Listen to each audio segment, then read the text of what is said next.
the personification of order to balance out and offset the chaos of Yaqub, who was the offspring of Yishaq and Princess Lucina. Yashmal began his education on the day he was born, as is the custom amongst members of the Shayuk. It would be unheard of for a member of the Shayuk to wait until the age of 4 to start school unless the child was mentally handicapped. Being part Shayuk and part Sinin, Yashmal's head was noticeably larger than the other members of the Shayuk and Sinin.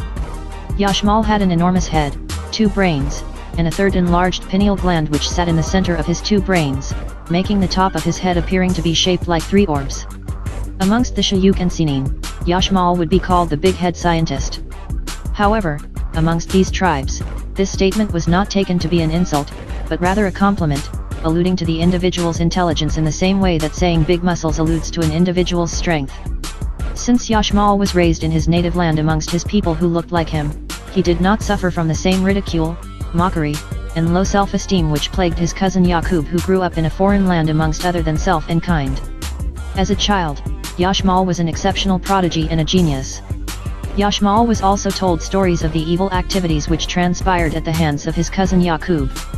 One day, when Yashmal was 9 years old, he was playing with 2 electromagnets in the home of his grandfather King Fuqur, and noticed that electrons flowing in the same direction through 2 electromagnets would create the magnetic phenomenon of attraction, and that electrons flowing in opposite directions through 2 electromagnets would create the magnetic phenomenon of repulsion.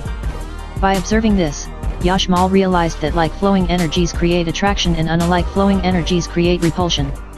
Thus, Yashmal was inspired with a determined idea to direct the flow of mental energy of the Ebenoid people of the planet in the same direction so that the Ebenoid people of the planet will be unified again to be strong and righteous, and bring peace and balance back to the earth forever.